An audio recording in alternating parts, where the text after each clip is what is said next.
बाजी मेरी कहती है नहीं चल जा तेरा मामू आंदा भी गल सोना आन के अंदर गई है तो आंदा भी मैं पहली नूंह भी इन्हां दी तां भजाई मेरे नाल गलत काम नहीं सी करदी। अगर तू मेरे नाल गलत काम रखेगी तो तू इस घर च रहना वरना तेन मैं इस घर च नहीं रहन देना। इनू कोई बच्ची बच्चा होने वाला हो जाता वल्ला आलम वो किवें बच्चा होया की बनया ये वो जानदी या मेरा सोना रब जानदा। मेरे जवाई नू फैर वज जांदे ने। कौन फैर मारदा? ਉਹਦੀ ਸੱਕੀ ਭੈਣ ਮਰਵਾ ਰਹੀ ਆ ਆਸਮਾਨ। ਉਹ ਕਹਿੰਦੀ ਕਿ ਨਾਲ ਦਾ ਜੇ ਤੂੰ ਆਪਣੀ ਬੇਟੀ ਦਾ ਕਿਹਾ ਨਾ ਵੀ ਮੈਨੂੰ ਇਨਸਾਫ ਚਾਹੀਦਾ ਤੇ मैं जिवें भरा नूं मरवाए दा तेरा मैं 1 मिनट लाना। अस्सलाम वालेकुम नाज़रीन, मैं हूं एडी मलिक और मैं इस वक्त शेखुपुरा में मौजूद हूं। मेरे साथ जो खातून बैठी हैं इन्होंने अपनी बेटी का रिश्ता अपनी बहन को दिया था, क्योंकि आजकल हमारे जो माशरे में अपनी बेटी और अपने बेटों की शादियां करने के लिए हमारी सबसे ज़्यादा और सबसे पहले तरजीह होती है कि हम किसी अपने के साथ रिश्ता तय करें। लेकिन इनके साथ इनकी अपनी बहन ने इतना बड़ा धोखा किया कि यकीन नहीं आता कि अपने भी कुछ इस तरह की हरकत कर सकते हैं। क्या मामला है, इन्हीं से बात करते हैं।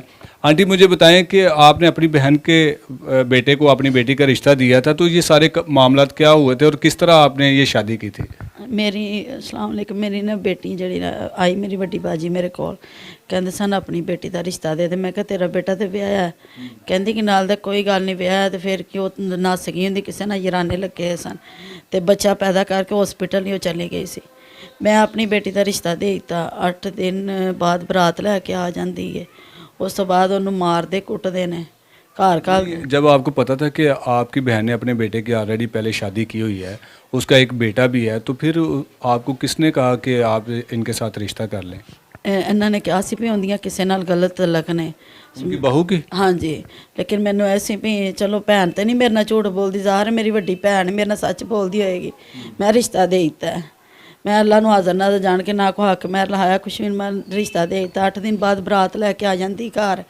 जो बरात लैके आती है फिर किनाल दा कोई 3 दिन गुजरते हैं तो इनू मारना शुरू कर देंगे ने, कुटना शुरू कर देंगे बेटी। कौन मारदा सी?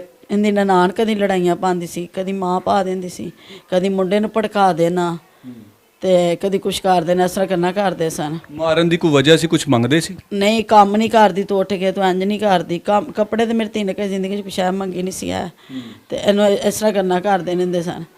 दमाद की काम करता सी? ਉਹ ਸਰਕਾਰੀ ਮੁਲਾਜ਼ਮ ਪਿਓ ਦੀ ਜਗ੍ਹਾ ਤੇ ਲੱਗਾ, ਪਿਓ ਫੌਤ ਹੋ ਗਿਆ ਸੀ, ਪਿਓ ਵਾਲੀ ਨੌਕਰੀ ਤੇ ਉਹ ਲੱਗ ਗਿਆ ਸੀ, ਲੋਕਰ ਗਵਰਨਮੈਂਟ 'ਚ ਮੁਲਾਜ਼ਮ ਸੀਗਾ।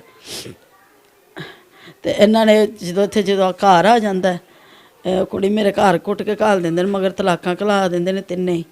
ਤੇ ਜਦੋਂ ਤੀਸਰੀ ਤਲਾਕ ਆਉਂਦੀ ਮੈਂ ਵਕੀਲ ਕੋਲ ਰੋਂਦੀ ਜਾਂਦੀ, ਆਂਦਾ ਹਾਲੇ ਦਿਨ ਹੈ ਨੇ ਜੇ ਮੁੰਡਾ ਆਣ ਕੇ ਆਪ ਲੈ ਆਈ ਹੈ। ਫਿਰ ਮੁੰਡਾ ਆਣ ਕੇ ਆਪ ਲੈ ਕੇ ਜਾਂਦੇ ਨੇ, ਜਦੋਂ ਆਪ ਲੈ ਕੇ ਜਾਂਦੇ ਨੇ ਫਿਰ ਸੁਲ੍ਹਾ ਕਰਕੇ ਫਿਰ ਕੋਈ ਮਹੀਨਾ ਨਹੀਂ ਲੰਘਦਾ ਤੇ ਇਹਨੂੰ ਨਾ ਹੰਬਲ ਹੋ ਜਾਂਦਾ। ਜਦੋਂ ਇਹਨੂੰ ਹੰਬਲ ਹੋ ਜਾਂਦਾ ਫਿਰ ਕਹਿੰਦੀ ਮੁੰਡੇ ਨੂੰ ਜੇ ਨਸ਼ਾ ਕਰਦਾ ਤੇ ਇਹਨੂੰ ਅਸੀਂ ਬਾਹਰ ਕਿਰੇ ਖਲਾਇਆ ਹੈ। ਮੈਂ ਕਿਹਾ ਵੀ ਤੂੰ ਕਿ ਉਹ ਤੁਹਾਡੀ ਬੇਟੀ ਤੁਹਾਡਾ ਦਮਾਦ ਯਾਨੀ ਕਿ ਬਾਹਰ ਕਿਤਰੇ ਗਿਆ? ਹਾਂਜੀ। ਤੇ ਮਗਰ ਉਹ ਜਿਹੜਾ ਨਾ ਇੱਕ ਭਾਈ ਇਹਨਾਂ ਦੇ ਘਰ ਆਂਦਾ ਜਾਂਦਾ ਸੀ, ਉਹਦਾ ਨਾਂ ਹੈਗਾ ਨਵਾਜ਼। ਉਹਦੇ ਨਾਲ ਮੇਰੀ ਧੀ ਨਾਲ ਕਹਿੰਦਾ ਸੀ ਗਲਤ ਕਰ, ਗਲਤ ਕੰਮ ਕਰ। ਕੌਣ ਕਹਿੰਦਾ ਸੀ? ਉਹ ਇਹਨਾਂ ਦੇ ਘਰ ਮੇਰੇ ਨਾ ਭੈਣ ਦੇ ਘਰ ਆਂਦਾ ਸੀ ਨਵਾਜ਼ ਬੰਦਾ ਹੈ ਕੋਈ। ਉਹ ਕੌਣ ਸੀ? ਮਿਸਤਰੀ ਠੇਕੇਦਾਰ ਹੈ ਕੋਈ। ਉਹ ਕੀ ਲੱਗਦਾ ਸੀ? ਉਹ ਕੁਛ ਵੀ ਨਹੀਂ, ਅੱਜ ਬਾਤ ਤਲਕ ਹੀ ਬਣਿਆ ਜੀ, ਭਰਾ ਬਣਿਆ, ਮੇਰੇ ਬਹਿਨੋਈ ਦਾ ਭਰਾ ਬਣਿਆ। ਲੇਕਿਨ ਮੇਰੇ ਬਹਿਨੋਈ ਦੇ ਹੁੰਦਿਆਂ ਨਹੀਂ ਸੀ ਆਂਦਾ, ਹੁਣ ਆਉਣਾ ਸ਼ੁਰੂ ਹੋ ਗਿਆ ਸੀਗਾ। ਉਹਨੂੰ ਕੌਣ ਕਹਿੰਦੇ ਸੀ ਕਿ ਤੁਹਾਡੀ ਬੇਟੀ ਦੇ ਨਾਲ ਗਲਤ ਕੰਮ ਕਰ? ਉਹਨੇ ਆਪ ਖੁਦ ਕਿਹਾ ਸੀ ਐ ਝਾੜੂ ਮਾਰ ਰਹੀ ਹੈ ਤੇ ਇਹ ਤਲਾਕਾਂ ਤੋਂ ਪਹਿਲੇ ਦੀ ਗੱਲ ਹੈ, ਝਾੜੂ ਮਾਰਨ ਡਈ ਹੈ। ਤੇ ਬਾਜੀ ਮੇਰੀ ਕਹਿੰਦੀ ਹੈ ਨਹੀਂ ਚੱਲ ਜਾ ਤੇਰਾ ਮਾਮੂ ਆਂਦਾ ਵੀ ਗੱਲ ਸੋਣਾ ਆਣ ਕੇ। ਇਹ ਅੰਦਰ ਚਲ ਜਾਂਦੀ ਝਾੜੂ ਛੱਡ ਕੇ, ਝਾੜੂ ਬਾਜੀ ਆ ਮਾਰਨ ਲੱਗ ਪੈਂਦੀ ਹੈ। ਅੰਦਰ ਗਈ ਹੈ ਤੇ ਆਂਦਾ ਵੀ ਮੈਂ ਪਹਿਲੀ ਨੂੰਹ ਵੀ ਇਹਨਾਂ ਦੀ ਤਾਂ ਭਜਾਈ ਮੇਰੇ ਨਾਲ ਗਲਤ ਕੰਮ ਨਹੀਂ ਸੀ ਕਰਦੀ। ਅਗਰ ਤੂੰ ਮੇਰੇ ਨਾਲ ਗਲਤ ਕੰਮ ਰੱਖੇਗੀ ਤੇ ਤੂੰ ਇਸ ਘਰ 'ਚ ਰਹਿਣਾ ਵਰਨਾ ਤੈਨੂੰ ਮੈਂ ਇਸ ਘਰ 'ਚ ਨਹੀਂ ਰਹਿਣ ਦੇਣਾ। ਇਹਨੇ ਆਖਿਆ ਵੀ ਚਾਚੂ ਤੂੰ ਜਿਹਦੀ ਗੱਲ ਕਿਉਂ ਕੀਤੀ ਹੈ। ਇਹ ਫਿਰ ਆ ਜਾਂਦੀ ਹੈ ਮੇਰੇ ਕੋਲ ਲੜ ਲੁੜ ਕੇ ਉਹਨਾਂ ਦੇ ਨਾਲ। ਜਦੋਂ ਆ ਜਾਂਦੀ ਫਿਰ ਉਹ ਤਲਾਕ ਭੇਜ ਦਿੰਦੇ ਨੇ। ਅਸੀਂ ਫਿਰ ਨਾ ਉਹਨੂੰ ਸੁਲ੍ਹਾ ਵਾਸਤੇ ਸੱਦਨੇ ਆ, ਘਰ ਸੱਦ ਕੇ ਨਾ ਮੇਰੇ ਬੇਟੇ ਨੇ ਉਸ ਭਾਈ ਨੂੰ ਕੁੱਟਿਆ ਵੀ ਤੇਰੀ ਧੀਆਂ ਬਜਾ ਸੀ ਤੂੰ ਇੰਨੀ ਗੱਲ ਕਿਉਂ ਆਖੀ ਹੈ, ਗੁੱਸੇ 'ਚ ਆਣ ਕੇ।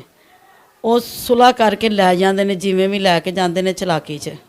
ਜਦੋਂ ਲੈ ਕੇ ਗਏ ਨੇ ਉਦੋਂ ਇਹਨੂੰ ਕੋਈ ਬੱਚੀ ਬੱਚਾ ਹੋਣ ਵਾਲਾ ਹੋ ਜਾਂਦਾ। ਵੱਲਾ ਆਲਮ ਉਹ ਕਿਵੇਂ ਬੱਚਾ ਹੋਇਆ ਕੀ ਬਣਿਆ ਇਹ ਉਹ ਜਾਣਦੀ ਜਾਂ ਮੇਰਾ ਸੋਹਣਾ ਰੱਬ ਜਾਣਦਾ। ਜਦੋਂ ਇਹਨਾਂ ਬੱਚਾ ਜ਼ਾਇਆ ਕੀਤਾ ਨੇ, ਜ਼ਾਇਆ ਕਰਕੇ ਤੇ ਇਹਨੂੰ ਮੇਰੇ ਘਰ ਖਲਾ ਦਿੱਤਾ ਨੇ ਮੇਰੀ ਬੇਟੀ ਨੂੰ। ਜਦੋਂ ਮੇਰੇ ਘਰ ਖਲਾਇਆ ਮਗਰੋਂ ਮੈਂ ਸੀਨੇ ਘੱਲਦੀ ਨਹੀਂ, ਉਹ ਨਹੀਂ ਆਏ। ਇਸ ਦੌਰਾਨ ਮੇਰੇ ਜਵਾਈ ਨੂੰ ਫੈਰ ਵੱਜ ਜਾਂਦੇ ਨੇ। ਉਹ ਕੌਣ ਫੈਰ ਮਾਰਦਾ? ਉਹਦੀ ਸੱਖੀ ਭੈਣ ਮਰਵਾ ਰਹੀ ਆ ਆਸਮਾ। ਲੇਕਿਨ ਉਹ ਫੈਰ ਵੱਜੇ ਨੇ ਜਿੱਦਾਂ, ਤੇ ਮੈਂ ਫੋਨ ਕਰਕੇ ਕਿਹਾ ਵੀ ਆਸਮਾ ਇਹਨੂੰ ਫੈਰ ਕਿੰਨੇ ਮਾਰਿਆ? ਆਂਦੀ ਤੇਰੇ ਕਿਸੇ ਮੁੰਡੇ ਨੇ ਮਰਵਾਏ ਹੋਣੇ ਨੇ, ਅਸੀਂ ਕਿ ਮਰਵਾਣੇ ਨੇ ਆਪਣੇ ਭਰਾ ਨੂੰ। ਮੈਂ ਡਰ ਗਈ, ਮੈਂ ਕਿਹਾ ਪਤਾ ਨਹੀਂ ਕੀ ਗੱਲ ਬਣੀ ਹੈ। ਉਹ ਬਾਅਦ 'ਚ ਅੱਲਾਹ ਪਾਕ ਜਿਹੜਾ ਬੜਾ ਬੇਨਿਆਜ਼ ਹੁੰਦਾ ਉਹ ਫਿਰ ਪਰਦੇ ਖੋਲ੍ਹ ਦਿੰਦਾ। ਮੈਂ ਮੁੰਡਾ ਫੌਤ ਹੋ ਗਿਆ, ਘਰ ਟੁਰ ਗਈ ਇਹਨਾਂ ਦੇ, ਜਾ ਕੇ ਵੇਖਿਆ ਤੇ ਮੈਨੂੰ ਇਹਨਾਂ ਦੇ ਡਰਾਮੇ ਲੱਗੇ ਰੋਣ ਦੇ, ਮਾਵਾਂ ਧੀਆਂ ਦੇ। ਮੈਂ ਆਣ ਕੇ ਘਰ ਬੜਾ ਰੋਈ ਹਾਂ, ਸੋਹਣੇ ਰੱਬ ਅੱਗੇ ਦੁਆ ਕੀਤੀ, ਅੱਲਾ ਸੁਣਿਆ ਪਰਦਾ ਜ਼ਾਹਰ ਕਰਨਾ, ਤੂੰ ਬੱਚਾ ਫੌਤ ਹੋਇਆ ਨਹੀਂ ਕੰਮ ਸਹੀ ਹੈ, ਮੇਰੀ ਧੀ ਬੇਵਾ ਹੋ ਗਈ ਨਹੀਂ ਕੰਮ ਸਹੀ ਹੈ। ਤੁਹਾਡਾ ਦਮਾਦ ਤੁਹਾਡੀ ਬੇਟੀ ਦੇ ਨਾਲ ਖੁਸ਼ ਸੀ? ਹੈ ਖੁਸ਼ ਸੀ, ਲੇਕਿਨ ਮਾਵਾਂ ਧੀਆਂ ਖੁਸ਼ ਨਹੀਂ ਸਨ ਰਹਿਣ ਦਿੰਦੀਆਂ। ਉਹ ਖੁਸ਼ ਸੀ। ਮੇਰੇ ਭਰਾ ਦੇ ਹੱਥੋਂ ਨੇ ਸੁਨੇਹਾ ਵੀ ਕਲਾਇਆ ਸੀ ਵੀ ਖਾਲਾ ਨਾ ਮੇਰੀ ਸੁਲ੍ਹਾ ਕਰਾ, ਮੈਂ ਸਵੇਰਾ ਨੂੰ ਵਸਾਉਣਾ ਚਾਹੁੰਦਾ ਵਾ।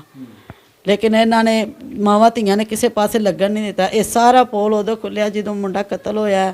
ਫਿਰ ਉਹ ਜਿਹੜਾ ਚੋਰ ਫੜੀਚਾ, ਉਹ ਚੋਰ ਬਕਿਆ। ਚੋਰ ਨੇ ਆਖਿਆ ਜੀ ਮੈਂ ਫੈਰ ਆਪ ਮਾਰੇ ਨੇ, ਮੈਨੂੰ ਆਸਮਾਂ ਨੇ ਪੈਸੇ ਦਿੱਤੇ ਸਨ। ਉਹ ਸਮਾਂ ਨਿਊਜ਼ ਗੁਜਰਾਂਵਾਲਾ ਦੇ ਵਿੱਚ ਉਹ ਸਾਰਾ ਕੁਝ ਸਾਰੀ ਦੁਨੀਆ ਵੇਖ ਰਹੀ ਹੈ।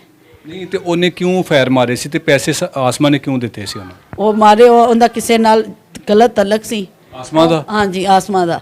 ਉਹ ਸਵੇਰਾ ਵਹਿੰਦੀ ਸੀ, ਸਵੇਰਾ ਨੇ ਕਹਿਣਾ ਮੈਂ ਤੇਰੇ ਭਰਾ ਨੂੰ ਦੱਸਾਂਗੀ। ਉਹਨੇ ਇਹਨੂੰ ਵੀ ਮਾਰ ਕੁੱਟ ਕੇ ਪੇਕਿਆਂ ਦੇ ਘਲਾ ਦਿੱਤਾ। ਭਰਾ ਨੂੰ ਉਹਨੇ ਹਰ ਘਰ ਫੈਰ ਮਰਵਾ ਦਿੱਤੇ ਨੇ, ਭਰਾ ਵੀ ਮਰ ਗਿਆ ਹੁਣ। ਆਸਮਾ ਉਹਦੇ ਨਾਲ ਸ਼ਾਦੀ ਕਰਨਾ ਚਾਹੁੰਦੀ ਸੀ ਤੇ ਭਰਾ ਮਨਾ ਕਰਦਾ ਹੋਣਾ? ਹਾਂ, ਭਰਾ ਮਨਾ ਕਰਦਾ ਸੀਗਾ। ਤੇ ਹੁਣ ਆਸਮਾ ਕਿੱਥੇ ਹੈ? ਆਸਮਾ ਇਸ ਟਾਈਮ ਗੁਜਰਾਂਵਾਲੇ ਆਜ਼ਾਦ ਫਿਰ ਰਹੀ ਹੈ। ਪੂਰੀ ਜ਼ਮਾਨਤ ਪਤਾ ਨਹੀਂ ਕੀਤੀ ਨੇ ਕੀ ਕੀਤਾ।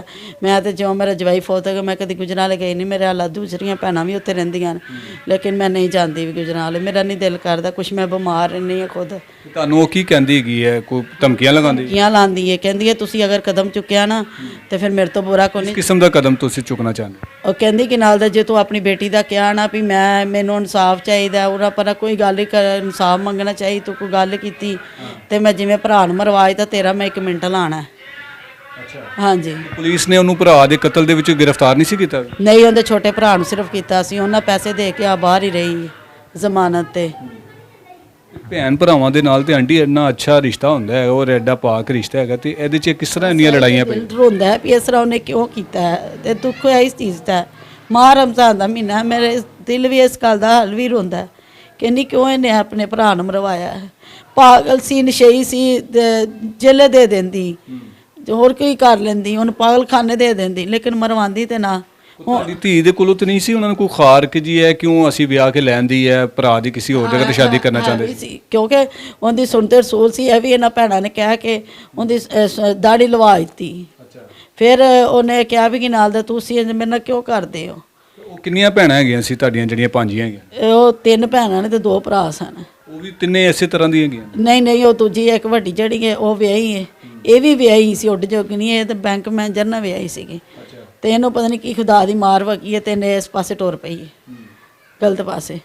ਹੁਣ ਤੁਹਾਨੂੰ ਦੁੱਖ ਤੇ ਹੁੰਦਾ ਹੈ ਕਿ ਧੀ ਜਿਹੜੀ ਹੈਗੀ ਆ ਉਹ ਬੇਵਾ ਵੀ ਹੋ ਗਈ ਹੈ, ਜਵਾਈ ਵੀ ਫੌਤ ਹੋ ਗਿਆ ਹੈ, ਤੇ ਕੁਝ ਨਹੀਂ ਹੁਣ ਹਾਸਲ ਹੋਇਆ ਵੀ, ਤੇ ਕੀ ਕਹਿਣਾ ਚਾਹੋਗੇ ਜਿਹੜੇ ਲੋਕ ਇਸ ਤਰ੍ਹਾਂ ਆਪਣੇ ਭੈਣ ਭਰਾਵਾਂ ਦੇ ਨਾਲ ਰਿਸ਼ਤੇ ਕਰਦੇ ਨੇ? ਹਾਂਜੀ, ਮੈਂ ਕਹਿਣਾ ਚਾਹੁੰਦੀ ਮੈਨੂੰ ਕੋਈ ਇਨਸਾਫ ਚਾਹੀਦਾ। ਮੇਰੀ ਬੇਟੀ ਨਾਲ ਇਸ ਤਰ੍ਹਾਂ ਇਹਨਾਂ ਨੇ ਕਿਉਂ ਕੀਤਾ? जी बिल्कुल इंतहाई अफसोसनाक है कि जी अपनों के साथ जब कोई बंदा रिश्ता करता है तो बिल्कुल पुरुम्मीद होता है कि यहाँ पर मेरी बेटी या मेरा बेटा बिल्कुल खुश होगा, किसी किस्म की कोई परेशानी नहीं होगी। लेकिन ये एक अनोखी कहानी है कि बहन ने अपने भाई को कत्ल करवाया और आज वो अपनी खाला को धमकियाँ दे रही है कि अगर हमारे ख़िलाफ़ आप लोगों ने कोई भी कानूनी कार्रवाई करने की कोशिश की तो हम आपको कुछ भी कर सकते हैं।